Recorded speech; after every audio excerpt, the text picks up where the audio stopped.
Evening, everyone. We have our regularly scheduled public meeting, but before we get started this evening, I would like to invite Chris Stetler up to the podium. We will be holding a public hearing for the 2024 CDBG application. If you could please sign an attendance sheet, it would be very helpful, since we have to submit that along with our application.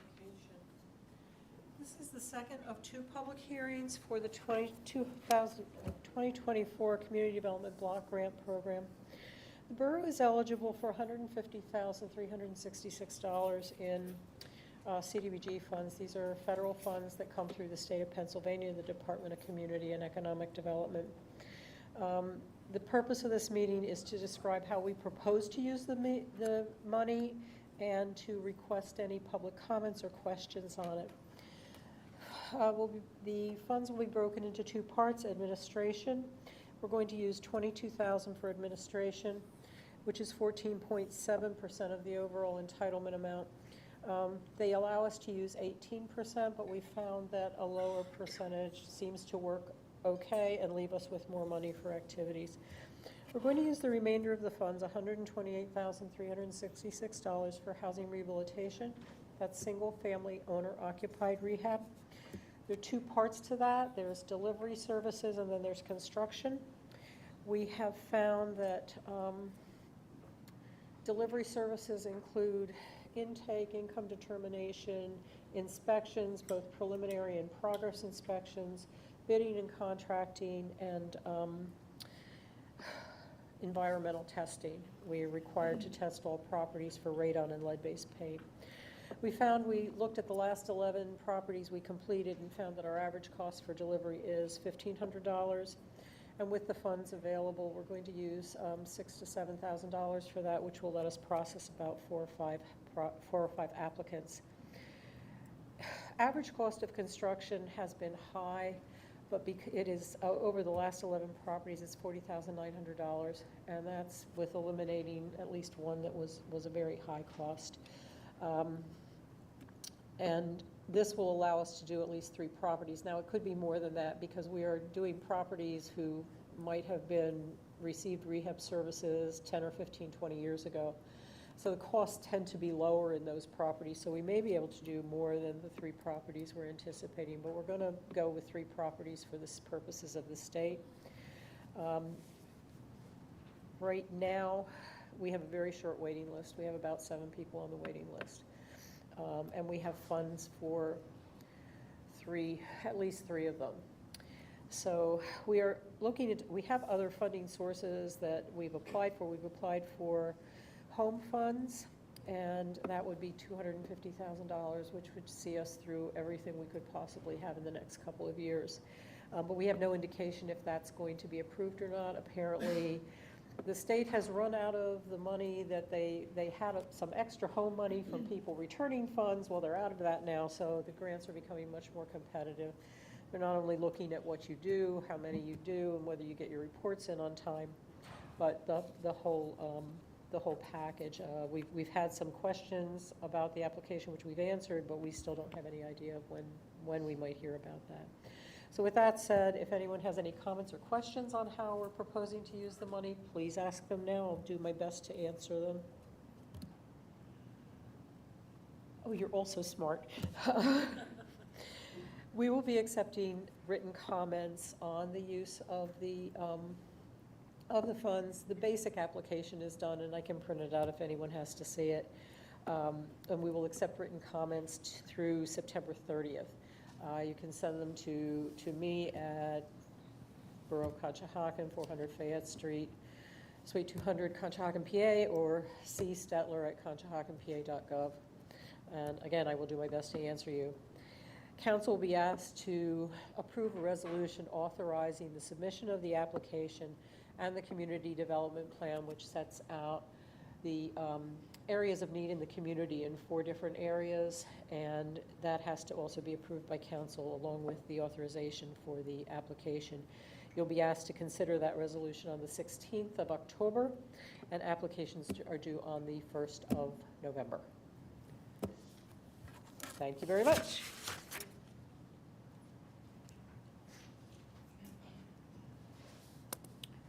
Okay, that concludes the public hearing for the CDBG application process. Thank you, Chris. With that, we will call to order this evening, September 18th, our voting session. Steph, can we do roll call? Yes. Councilmember Chmielewski. Present. Councilmember Cerna. Here. Councilmember Barton. Here. Councilmember Elam. Here. Councilmember Fry. Here. Vice President Kingsley. Here. President Sokolowski. Here. Mayor Aronson. Here. Thank you. Great, thank you very much. All right, if everyone would rise to do the pledge to the flag. I pledge allegiance to the flag of the United States of America and to the republic for which it stands, one nation, under God, indivisible, with liberty and justice for all.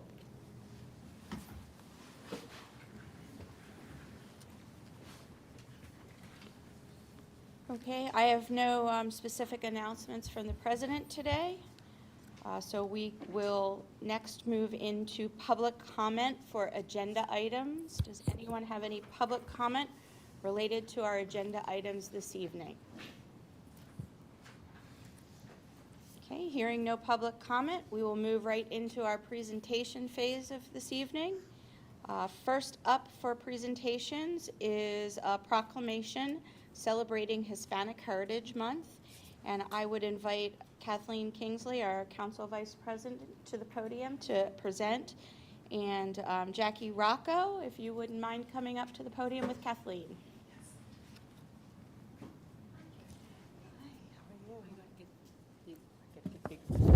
No worries. Okay. No worries. This is a proclamation celebrating National Hispanic Heritage Month. Whereas the Borough of Conshohocken wishes to celebrate and recognize the extraordinary contribution Hispanics have made to American society and culture, and whereas on August 17, 1988, on the approval of Public Law 100-402, the United States Congress set forth a series of annual presidential proclamations designated the 31-day period beginning September 15th and ending on October 15th as National Hispanic Heritage Month. And whereas we celebrate all Hispanics defined by the United States Census Bureau as a person of Cuban, Mexican, Puerto Rican, South or Central American, or other Spanish culture or origin regardless of race, and further states that Hispanics or Latinos can be of any race, ancestry, or ethnicity, and whereas on this date we recognize all Hispanics and bring awareness of culture, language, history, art, education, and other highlighted moments. We adopt every year the third Friday of September as the Hispanic Day of Celebration. And now, therefore, we support the work of the Hispanic Heritage Association of Southeastern Pennsylvania and its volunteers that promote and bring awareness through events and partnerships, including the Hispanic Day of Celebration, to be celebrated here in the Borough of Conshohocken. And I'm going to paraphrase a little bit here. And witness, therefore, the undersigned borough officials cause to be affixed the Great Seal of the Borough of Conshohocken on this day, the 18th of September, 2024. There you go. That's my big Thank you so much. Okay. We take very good pride on celebrating Hispanic Heritage Month, as you guys know, every year. And so we have a lot of great events online that you can check out. And I want to thank you guys for always continuing to support us every year. So thank you, thank you, thank you.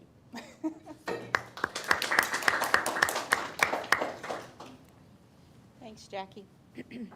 Thank you for championing that for our community. We do appreciate it. All right, next item on the agenda is a presentation from our Friends of Conshohocken Parks. I'll invite Brian Magrann, the board president, to the podium to give us that presentation. President, we just have to make a motion to formalize the proclamation for our We records. do? Yes, if you don't mind. All righty. Okay, sorry. Oh, we did that. All right. Do I have a motion to accept the resolution for Proclamation 2024-06 celebrating the National Hispanic Heritage Month and designate the third Friday of September as Hispanic Day of Celebration in Conshohocken Borough? I'll second. I have a motion and a second. All in favor? Aye. Anyone opposed? Motion carries. I apologize for missing that. I got all excited. All right, Brian, you're up. All right, so I'm Brian Magrann. I'm the board president of the Friends of Conshohocken Parks. We wanted to provide some updates as well as share some feedback we got from a public survey that we conducted. So some general organization updates. We have over $70,000 in the bank. That's up $4,000 year to date. We're now at earning interest. We had all this money sitting, wasn't earning interest. We went to the bank. We're now earning interest, free money for the organization. We've made some website updates. We've introduced a new alternate logo. We've launched the Legacy Donor Program. This is encouraging people to leave money in their wills, trusts, and estates to the Friends of Conshohocken Parks. We looked at the finances. That's where a lot of the money was coming from already. We're also set up now so that we can do links in the obituaries. When they say, hey, this person passed, if you'd like to, in lieu of flowers, please donate to this cause. We think this is a great way to keep the money in the local community, especially with people that have ties to Conshohocken and the parks. The organization itself has made donations to support the B Field Park Digger in the playground there, the Gaga Pit in Marywood Park, A Field public track signage, forthcoming welcome sign on Fayette Street and East Elm, kind of that welcome to Conshohocken signage, as well as a small donation to the Sutcliffe Park batting cage. Additionally, we conducted a public park survey, and I'm going to get into those details briefly. So in terms of the website, high level, we've added an interactive parks map. So anybody that goes to the site can see all the parks, see what's going on at each of those. In terms of donations, we've added a PayPal donation link. People can make one-time donations, monthly, annually, real easy from their bank through PayPal, credit card, whatever that might be. We've put up information about that legacy program that I mentioned. We've added information to encourage families and businesses that want to donate, as well as shared information about the bench and tree donor program that already existed through the Parks Department, but it's a great way for people to donate, get a little bit of recognition for their contributions. We also bought a shortened domain name that will redirect to the borough website just for marketing purposes, because it's easier than a 80-character domain we're trying to get people to type in. So I want to get into the survey. So this was a survey we conducted at the Arts and Car Fest on June 1st. We had 79 total responses. 94% of the people are residents. The other ones were just kind of like people that visit regularly. 52% live above 6th Avenue, 48% below, including the riverfront, so pretty even there. 52% have children, and 52% own dogs. So we thought it was a pretty good cross-section. We didn't ask ages. We asked how long people had lived in the borough, and the average was around 8 to 10 years. So a pretty good cross-section. We had people that are like, oh, I've been here for 60, 70 years, and people that just moved here recently. In terms of usage of the parks, 25% said they visit the parks daily, 32% weekly, 17% monthly, 25% not that often. If you summarize that, 57%, so over half the people say they visit a park at least daily or weekly, and 3/4 visit a park at least monthly. In terms of the parks that people were visiting, Sutcliffe was 64%, Marywood right there, A and B Field 27%, Fellowship House 12%, Aubrey Collins 7%, the riverfront where the dog park used to be 7%, one person for the 2nd Avenue Meadows. Note that people were allowed to respond check off multiple parks. So if you're doing the math, it adds up to more than 100%. And we conducted, our booth was at the Arts Fest right outside of Borough Hall here. In terms of the uses, we were curious how people were using the parks. Wanted to get some data on that. So 62%, almost 2/3, walking or exercise. 42% said they're using the playgrounds. 36% just to enjoy nature, maybe eat lunch. 13% for organized sports. 13% for other. One of the interesting things was the A Field track awareness. I love going to the A Field, walking. You can, do your laps without worrying about getting hit by a car or a bike or whatever it is. 53% said they didn't know the track exists there. And I know one of the initiatives was, putting some money into the A field. So it's like, let's get people aware of this. 63% of the people that said they didn't know existed said they would use it. 20% know that it exists and regularly use it. And part of what we heard was that the residents or the respondents couldn't really tell that it was accessible to the public. They kind of drive by, they see the gates closed, and they're like, oh, we thought it was private property. Most people aren't going to go and try to open a closed gate. We also heard people say, the historic brick entranceway is beautiful. The A field is kind of Conshohocken history, if anybody that's been here a long time, for the fireworks and the football and all the different events there. So some of the proposed actions there, and the Friends of the Parks, we're going to be making a donation towards this. I don't know if it's already been approved. But signage, just saying, hey, there's a public track here.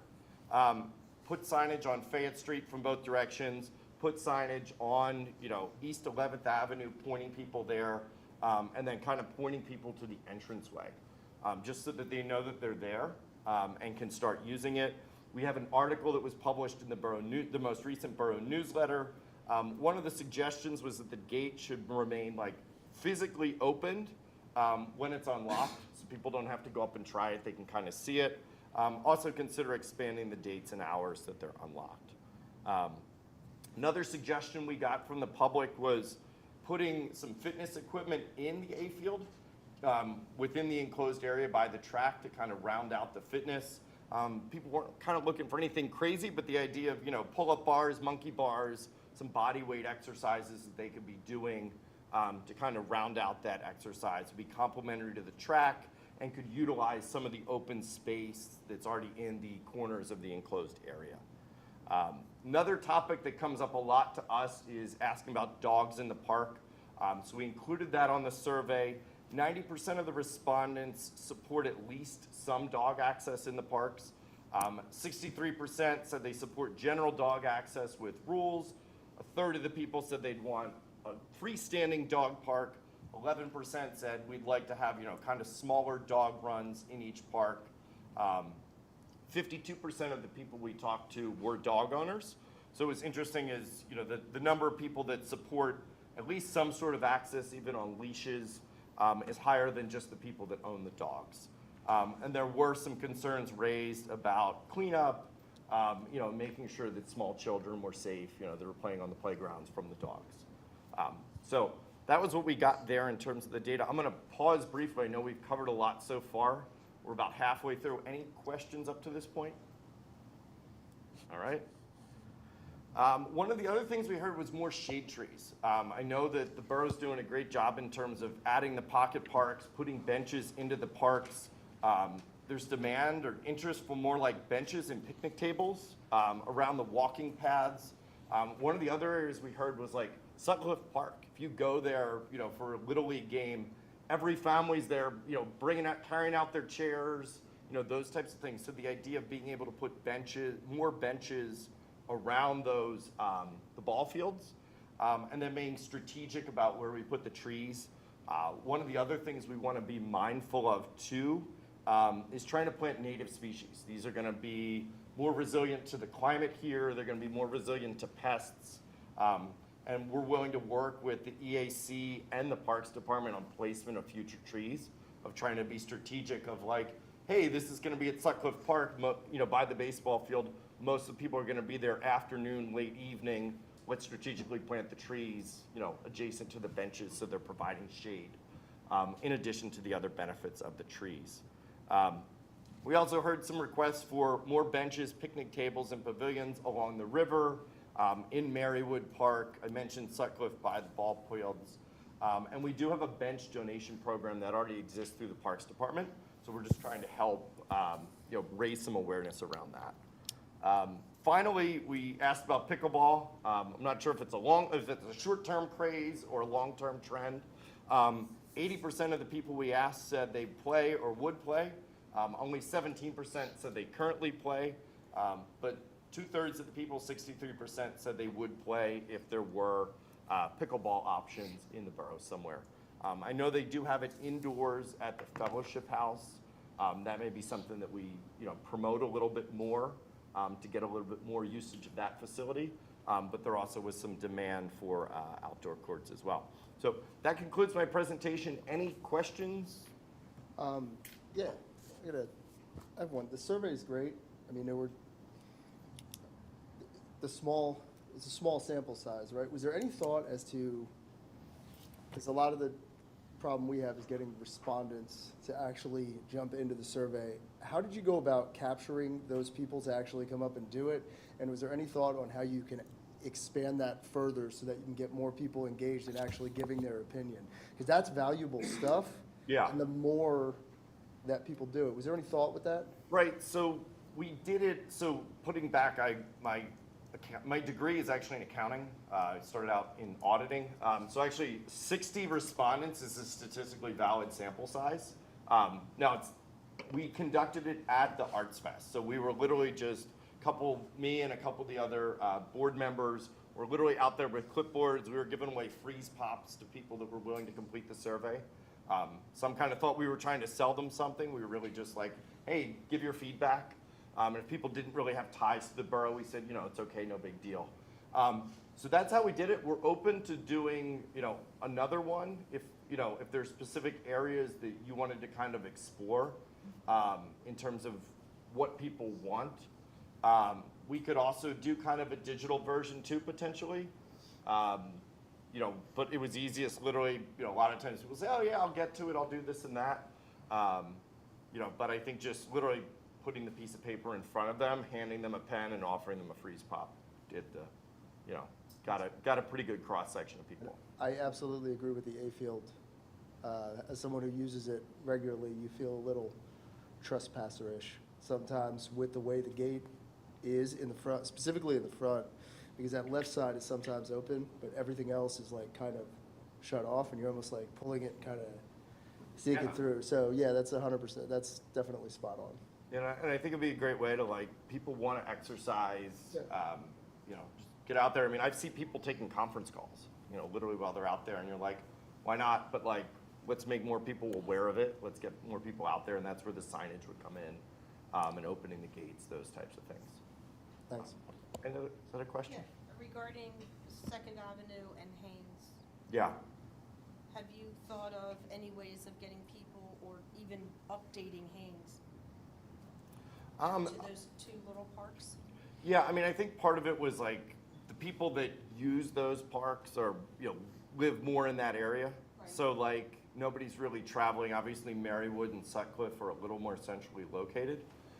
There were some ideas that were tossed around of, potentially having a trail that runs along the creek that would connect the Second Avenue Meadows to the park at Haynes. There's a creek that goes through there.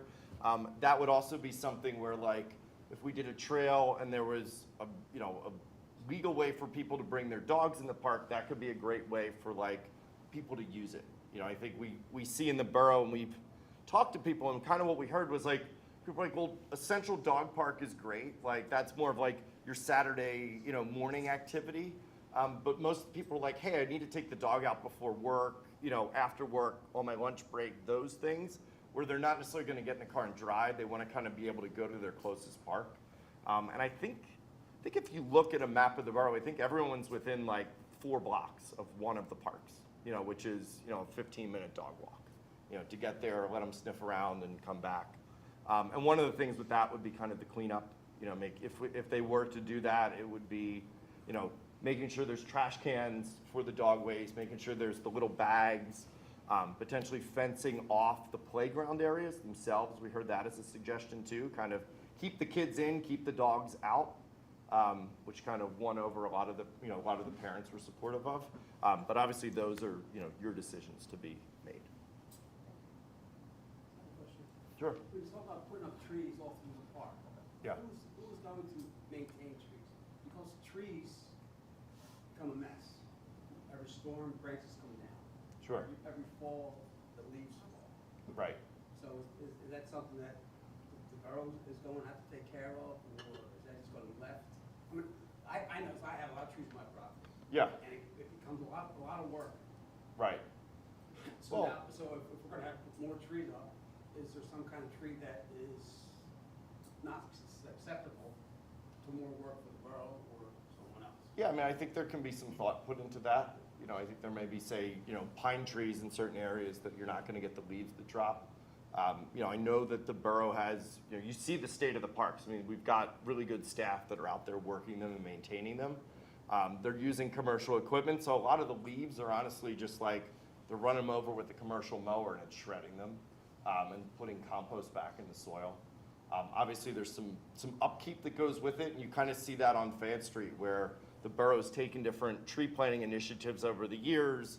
Trees die, you know, they're not getting replaced, and sometimes it's like, the property owner's like, well, I don't want to maintain it, and, you know, that type of feedback. But I think, you know, it's something that the trees are going to be more positive, overall net positive. I'm not taking it as a negative. Yeah, so the borough has an arborist that we work with for the trees that we put up. We also have given responsibility, there's a group within the EAC that help us with identifying what are the correct species and what are the best trees to put up. I know that we had a big push 2 years ago for, I think we did 50+ trees. We're at more than that at this point, our total tally. What number are we at? 218. Yeah, 218. trees in the last 2-3 years. Yeah, but you make a very valid point is once they start getting to the point where then they have more care that needs to be taken, I mean, We're just getting putting more of a burden on the borough workers. and we need the equipment to take care of it, so yeah, there definitely is pros and cons, and there's, you know, you have to weigh the pros and the cons, but trees are good. Trees bring oxygen to our lives, you know, so there's a balance. And we could also be strategic about if, you know, if we do lose trees, where we strategically put them back. You know, it doesn't necessarily need to be in the same location. We could be, you know, thinking like, oh, this would be great for shade for the Little League games, those types of things, or the walking paths, or the benches and picnic tables.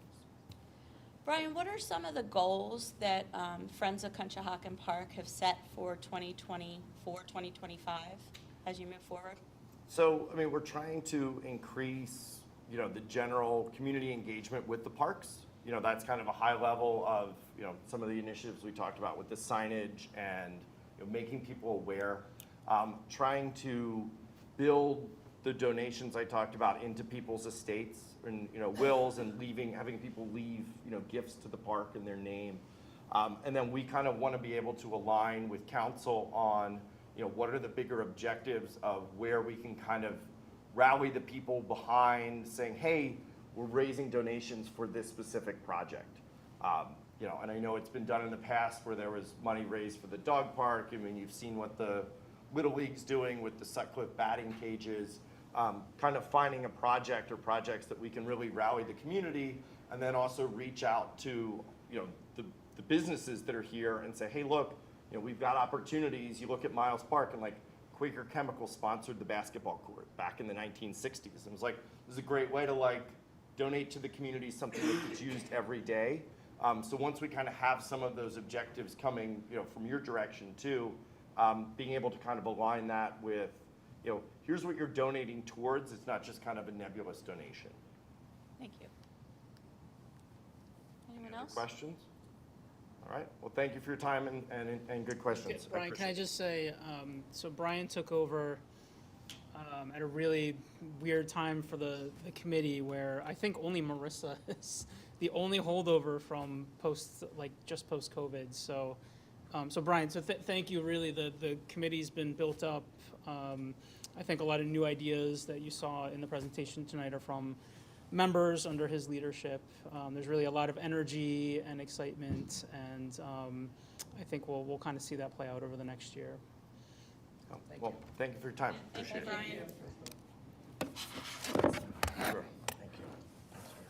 Right, next item on the agenda this evening is we are going to have a presentation from our Sewer Authority Stormwater Management. Brent Wagner and Ed Mungan, can you come up to the podium to present some updates around our stormwater management. And Tyler. Good evening. I'm Brent Wagner. I'm the Executive Director of the Authority. And I have with me Tyler Erb, as our Consultant Engineer for the Stormwater, and Ed Magrann, who's my Operations Manager. As you all are aware, that we had a huge undertaking in which the Authority has taken ownership of the stormwater system. And to date, I'm confident to say it's been a successful measure from the borough to the Authority. And we implemented this past March our first fees to ensure that we meet compliance for our stormwater and to maintain our stormwater system for the future. So what I'd like to do is Tyler Erb will be presenting the update. It's a short, brief understanding. We'll take questions afterwards. Great, thank you. Hey everyone, Tyler Erb with HRG. We have assisted the authority through the implementation of the stormwater program. So as Brent said, we're going to try and keep it short, give you a brief overview. Happy to go into any details that you would like, additional information about. How do I move this just for the future? So I do apologize. Thank you. The presentation is a little bit smaller than I had intended. I believe you guys have it available. So the implementation of this stormwater program really started back in 2022 when the authority, in conjunction with borough staff, developed what the optimum stormwater program would be for the borough to meet the regulatory requirements, as well as ensure maintenance was occurring in an approach that was direct rather than reactive, which is what we see pretty much everywhere, reactive stormwater management. So there's a sinkhole that pops up, we go out and replace it rather than knowing that that pipe was going to have an issue and replace it preventatively. The program rolled out earlier this year, and to date, we have had multiple correspondence with ratepayers. We've had public meetings. Ed has taken a substantial amount of phone calls where residents were asking questions, what the funds were going to be used for, et cetera. We also have the credit and appeal process, that if a resident has a stormwater BMP or something similar to that on their property, they are able to apply. We do a review of that system and determine a reduction amount for their bill. So as far as the activities, construction-wise, they're primarily focused on determining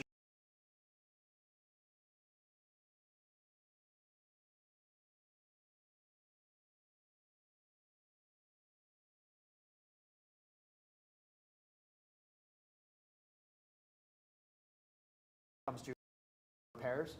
The inlet replacements are the quick, easy, let's make a positive impact projects that, prevent localized flooding from a failed inlet or something like that.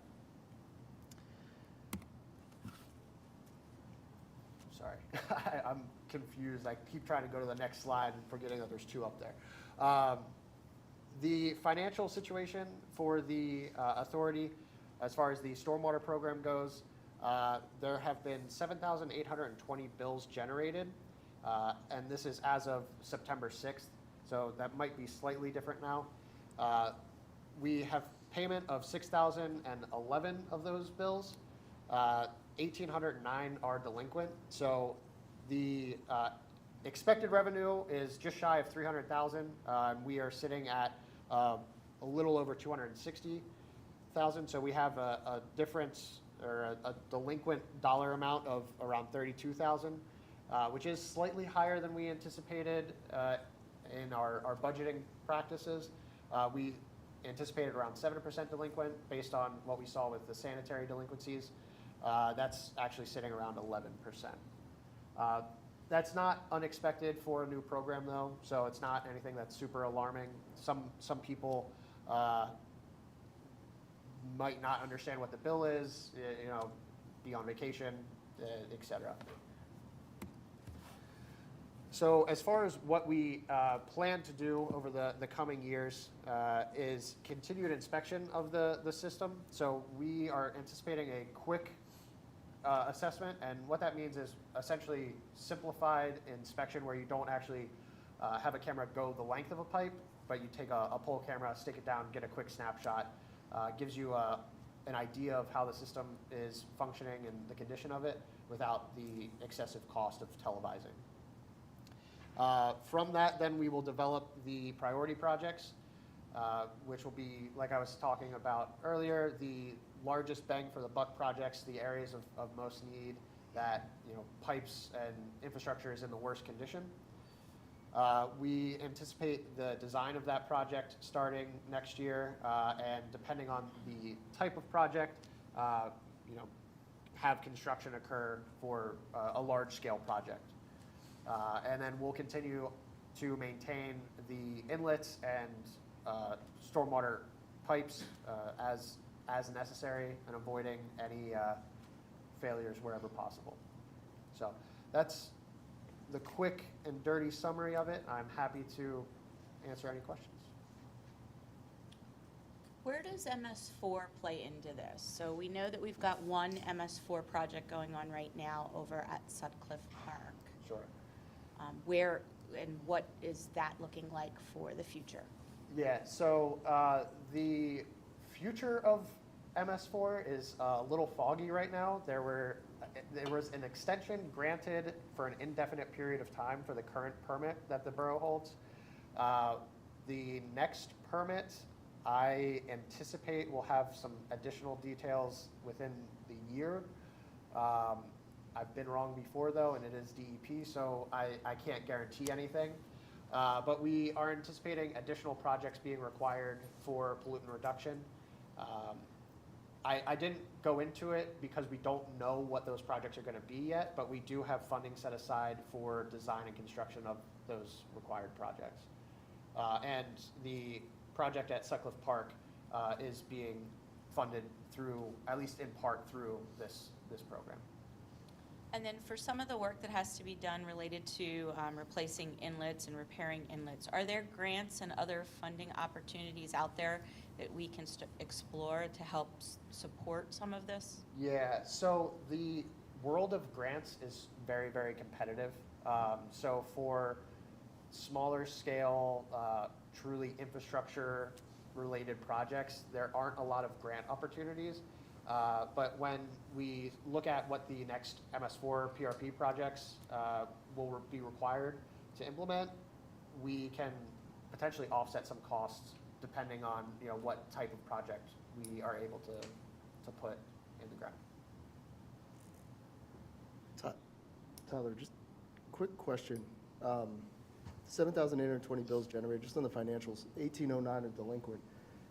I'm looking at that as like a 24% delinquency rate. What am I missing on that, and why is that? So I had a long conversation with my finance colleague about how to calculate delinquency, because we calculated the delinquent amount from the expected revenue.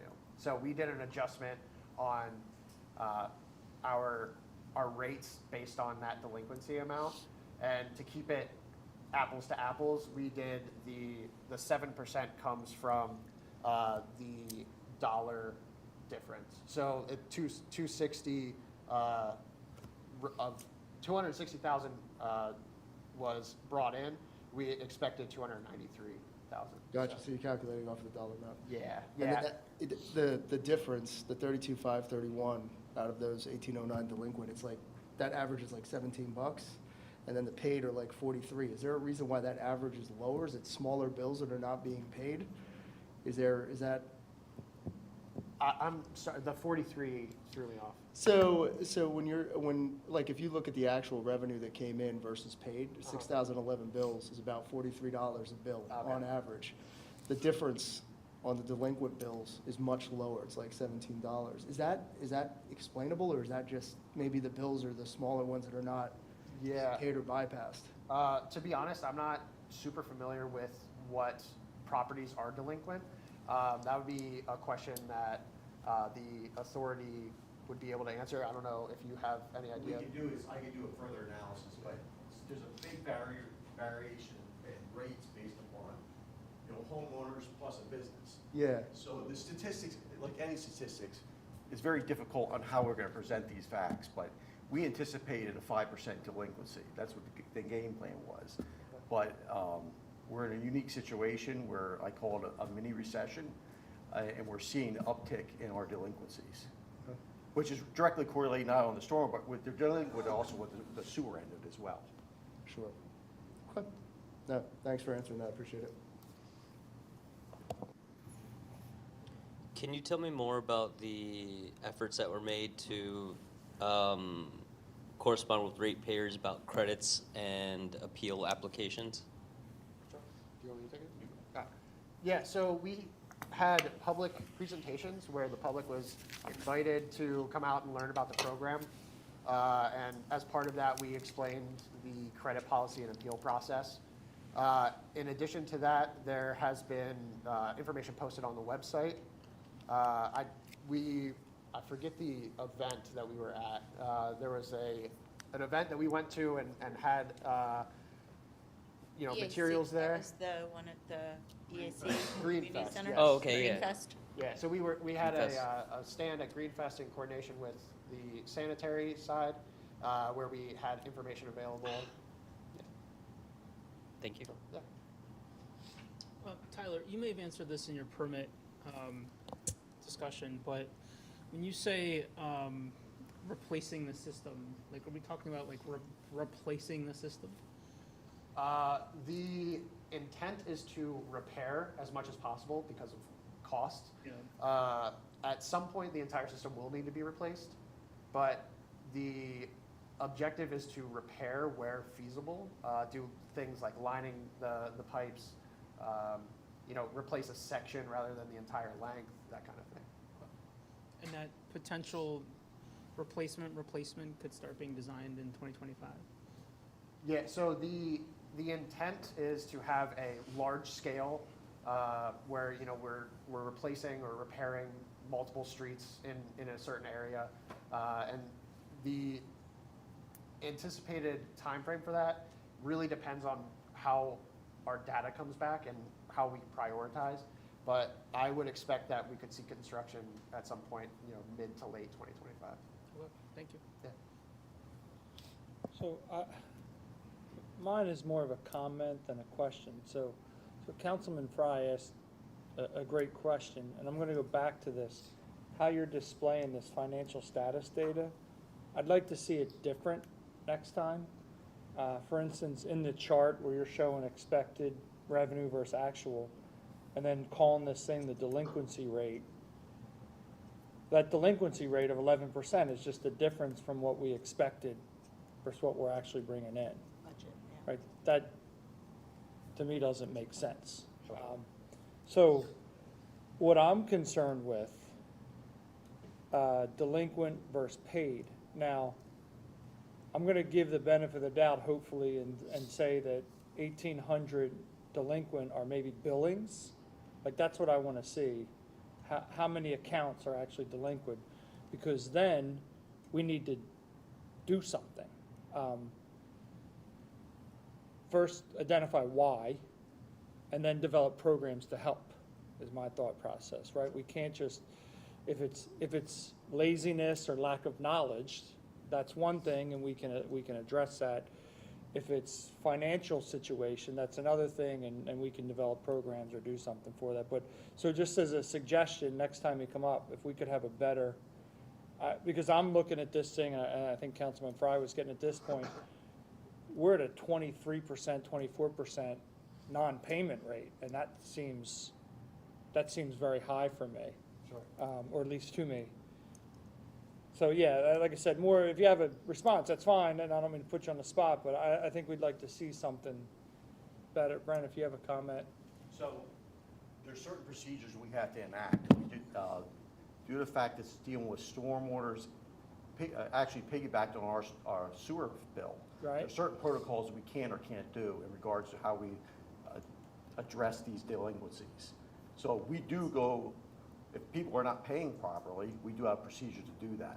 Right. So I'm not gonna go in the whole procedure, but if you're Well, delinquent. let me, before you even go down that path, I don't think I'm arguing for the management to be more aggressive. I'm asking for better data that we can present and actually understand. Yeah. Because then we can, once we have clear data, then we can make decisions. Does the authority need to change its policies? Does there need to be more program, whatever, or something I'm not thinking of, Well, right? that- But right now, if I'm sitting here looking at this and going, 20% aren't paying, or how's that And so. keep in mind, this is all preliminary. We Okay. just started this, we're actually only basically 2 quarters in, with which only one was 1 month. Right. So we anticipate a normal 10% delinquency. And there are procedures that we go, and the way that we enacted the stormwater fee and the sewer, we have certain protocols on how we're gonna address delinquencies. Well, okay, great point, and I appreciate that, but I think this is a good time to say, if we can identify, is it a lack of education? Are we getting the message out, right? Is the Stormwater Authority getting the message out of how the program, how you have to pay, when you have to pay, why you have to pay, that kind of thing? I would say, no, there's no deviation. This is the normal procedures that we have enacted. Okay, We're going through, we work with Aqua with the water shutoffs. Right, If they're delinquent, we'll actually post and eventually shut the water off if Aqua is willing to help us out. And that's our means, and then liens. and I'm not arguing for shutting anything off or punishment. I just, looking from an accounting standpoint, it looks like 20% of the bills haven't been paid. That, I can't imagine that we anticipated 23% not paying, so. I would, in my analysis, due to the fact the way the economy is right now, I do anticipate an uptick. Okay? I'll be honest, I'm being honest with what's going on. No, I'm asking you, yeah. The financial status of what's going on is, well, I anticipate 10%. Okay, Okay? thank you. Wait, is the fact that we have a lot more rentals in the borough have anything to do with this? Because if you're sending the bill to the renter, you seem to pay, it has to go to the owner. Yeah. Is that? So the bills are sent to the owner of the property rather than a renter. Now, being that it is a new system, part of our delinquency amount could be tied to, us sending the bill to the wrong address.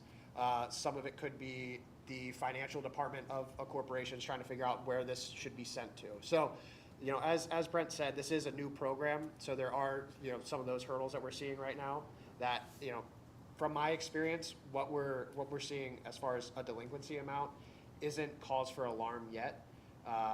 If we continue to see that for, another 6 to 12 months, then there would be, we would need to address it at that point. So. What we can say is the board will work with administration to dive into the data a little bit to better understand if, where the challenges are, because I think what, Alan, you're trying to point out is if there's anything that we can set up as assistance programs or other ways to have it not impact folks during a time, or have assistance programs that could help impact folks. So I think that it's worthwhile to look at the data in lots of different ways in this first kind of year of doing this to try and figure it out. You're absolutely correct, right? I'm not pointing fingers Yeah. at any point now, and it's nice to hear, okay, in your experience as a consultant, this is the normal trend, it's all within normal parameters. I just want to set up a system that we can track the data.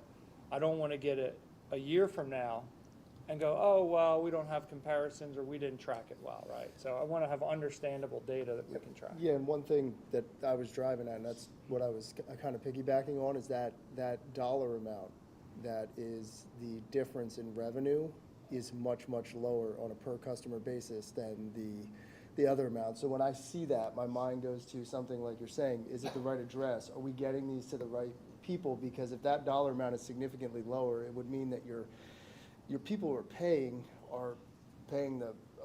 a large bill, and the smaller bills are the ones that are going delinquent. So I would just be curious about that. Well, it could be opposite. It could be the smaller ones are paying and the larger ones aren't. We need to deep dive that a little bit deeper to see where the challenges are and what we need to do from a strategy perspective to further educate or further dive into the challenges.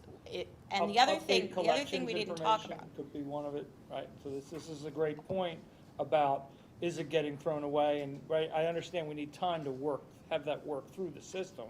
Just want to make sure, right, that to me is low-hanging fruit.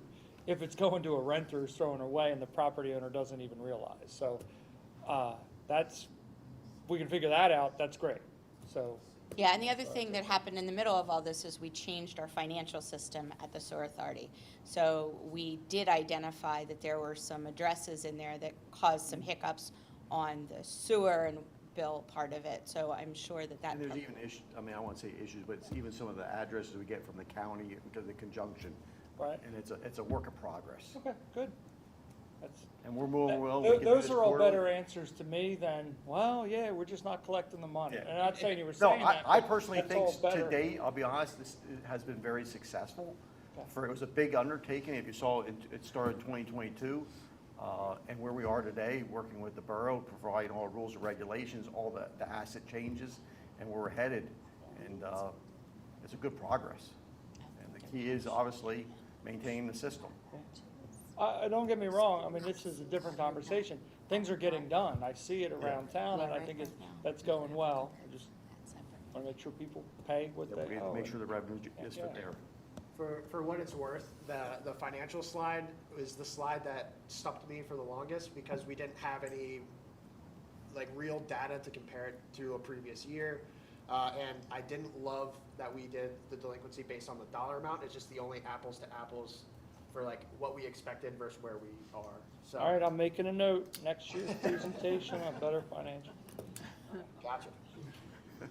And I might not use the word delinquency. I might use variance to budget or versus delinquency to budget, just in a presentation as we move forward. Okay. Great, thank you. Thank you. Good work.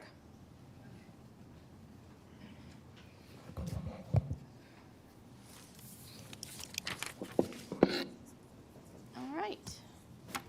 Next item on the agenda this evening is under Land Use Matters, Public Hearings, and Ordinances.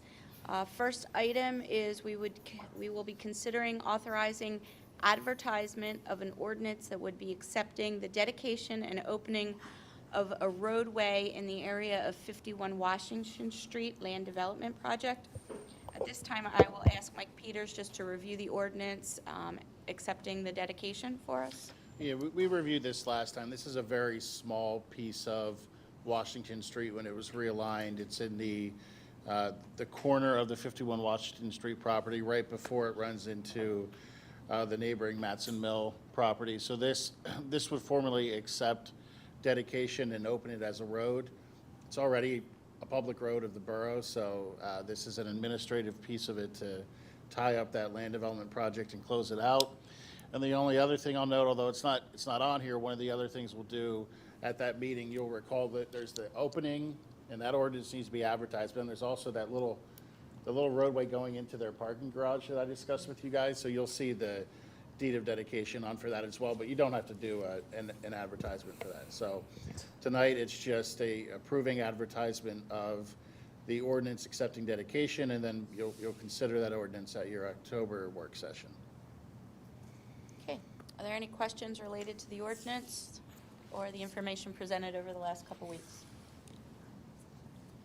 Hearing no questions, do I have a motion to authorize the advertisement of the ordinance accepting the dedication and opening of the roadway in the area of 51 Washington Street Land Development Project? I'll make that motion. I'll second. I have a motion and a second. All in favor? Aye. Anyone opposed? Motion carries. Next item on the agenda is our consent agenda. So first item for that would be to approve and adopt the August 7th and August 21st regular meeting minutes. Do I have an motion to approve and adopt the meeting minutes from August 7th and the 21st? I'll make that motion. I'll second it. I have a motion and a second. All in favor? Aye. Aye. Anyone opposed? Motion carries.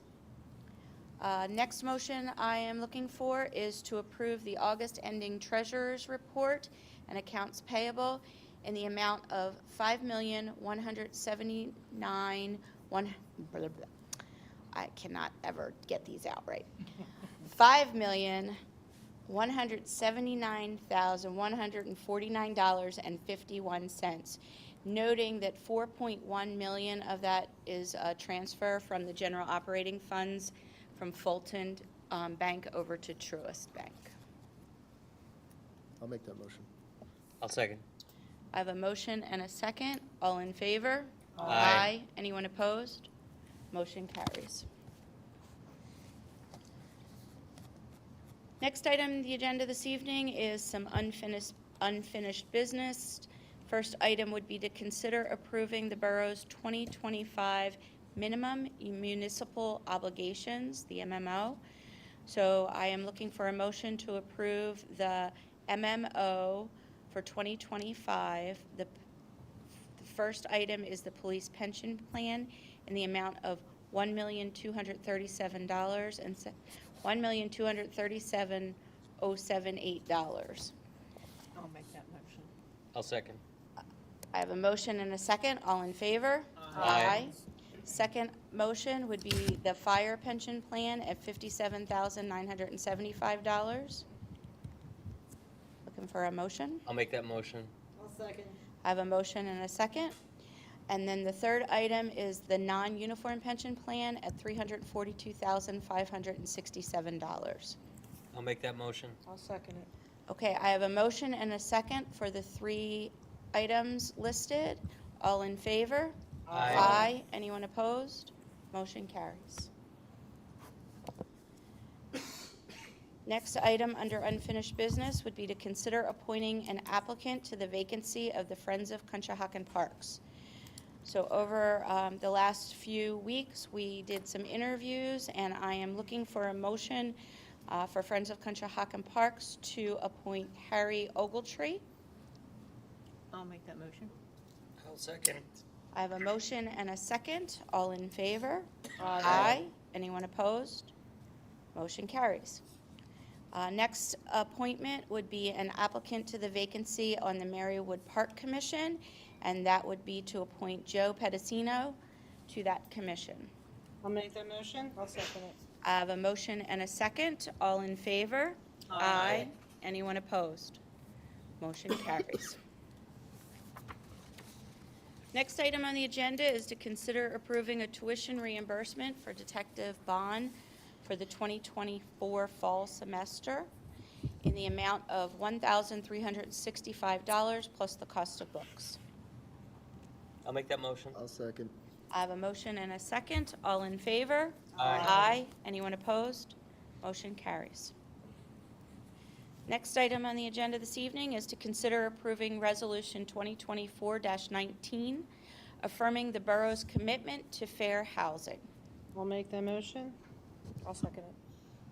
I have a motion and a second. All in favor? Aye. Anyone opposed? Motion carries. Next item on the agenda is to approve Resolution 2024-20, designating a Section 504 officer. So we're looking to designate Chris Stetler as the borough's 504 officer, and I'm looking for a motion. I'll make that motion. I'll second.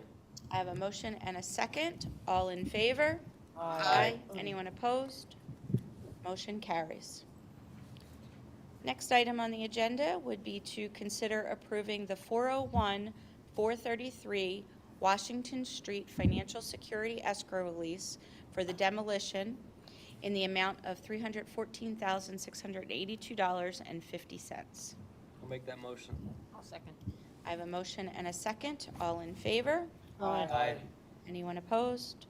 Motion carries. Just to clarify for the record, that is contingent upon the developer recording the approved land development plans, the land development escrow agreements, and posting the related construction financial security.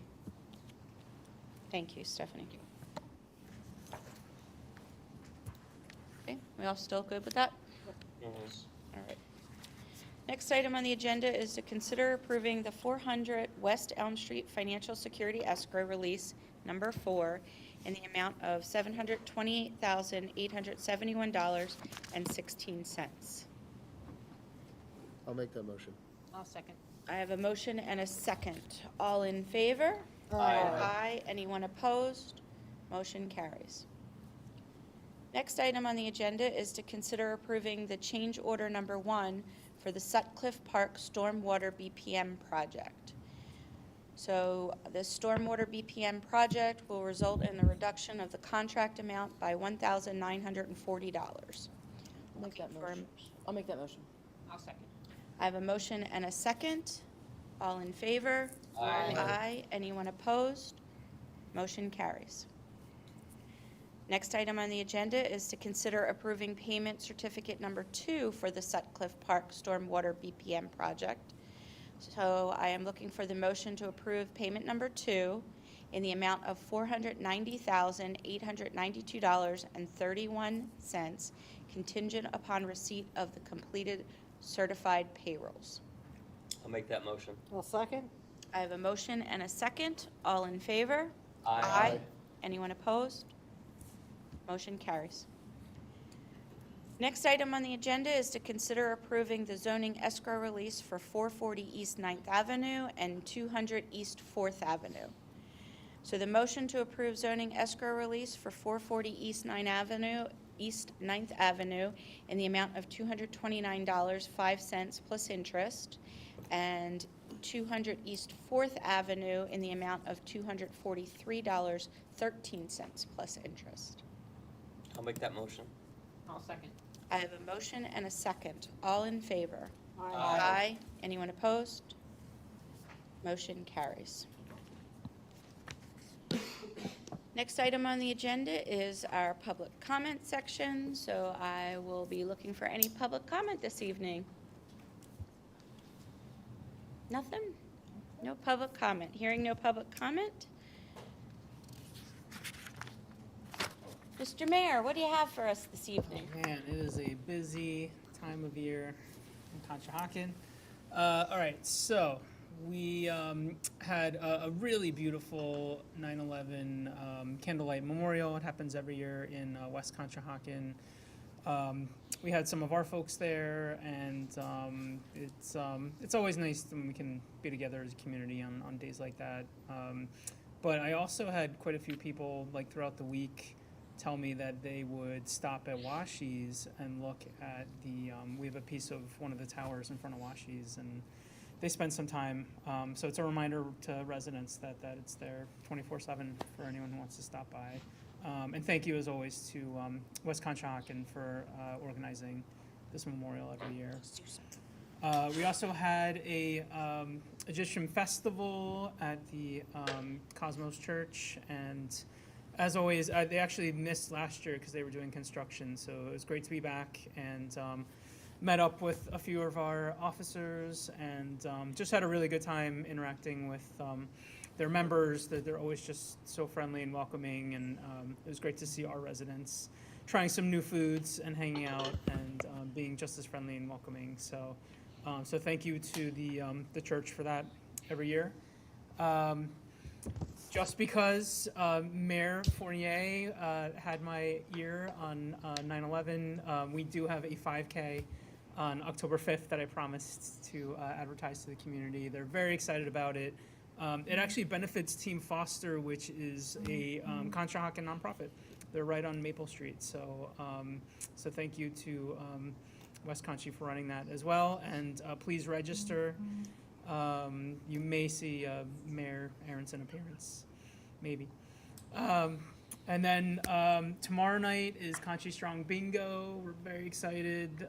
Sarah's been working really hard to get all our business owners and gift certificates and get everything in order, and it looks like the rain is holding off. So Please join us starting at 5:30, and there will be tickets sold at the door. And then finally, we have our community shredding, not this Saturday, but the next Saturday, put on by our police department and Caldwell Banker. So we are looking forward to have everyone come out, and we will also be accepting donations for Colonial Neighborhood Council. And that's it. Great, thank you. Councilman Frey, anything? I'm good. Woman Elm? I'm good, thank you. Councilwoman Kingsley? Nothing, thank you. Councilwoman Barton? Nothing. Councilman Serna? I tried.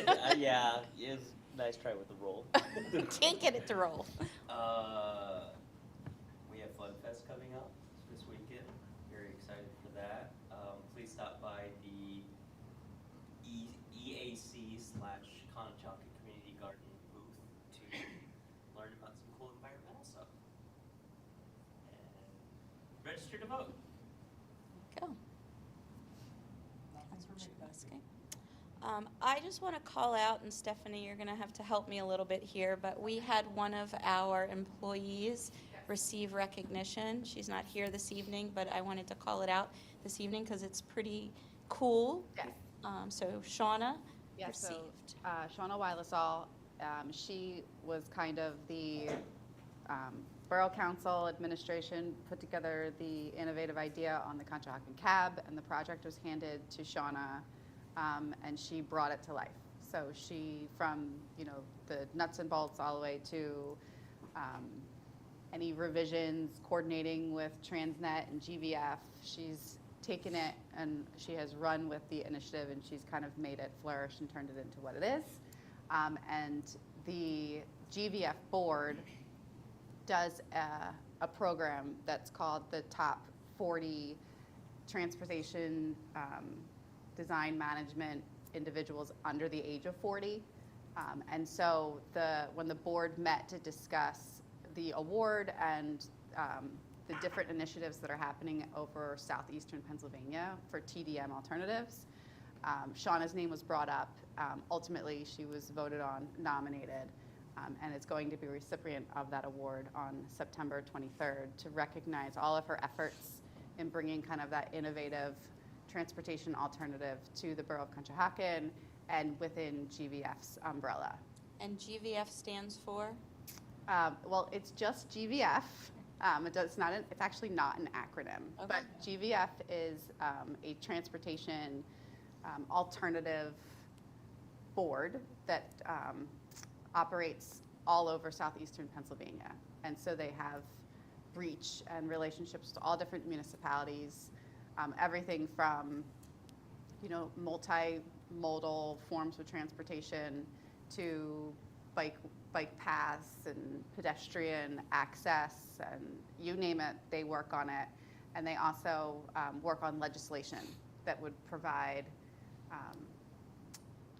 easier access and avenues to alternatives to transportation, like single car transportation. And so we know how awesome Shauna is on a daily basis because we get the privilege to work with her day in and day out, and to have those efforts and her expertise recognized on more of a regional stage is something that we're very proud of.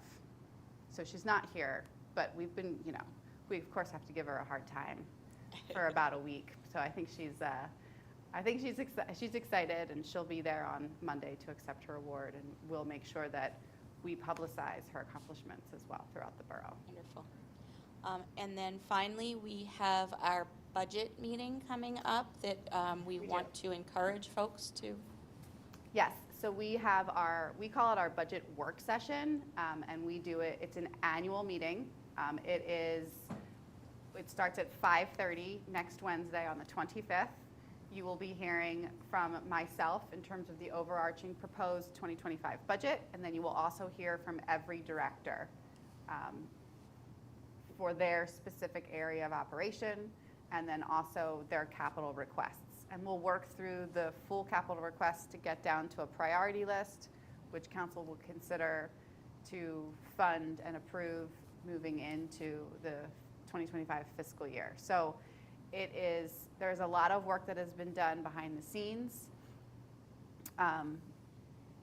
During the meeting itself, Ray and I will serve as kind of moderators of the entire budget, and then your directors will break down, again, their specific areas of operation. So we'll all be there if you have questions. If the public has questions, we would love for you to come out and hear all the fun that happens behind the scenes on a daily basis that goes into the budget, because that is really the apparatus that fuels everything that Borough Council implements for the community throughout the entire year. So again, Wednesday the 25th starts at 5:30. It's a rather long meeting, so if you can only come for part of it, fine. You're more than welcome. If you can't make it to the meeting, then it will be aired and publicized on Comcast, Verizon, and the Borough website. Okay, thank you. Welcome. All right, I think that's it. So I will call meeting adjourned. Thank you.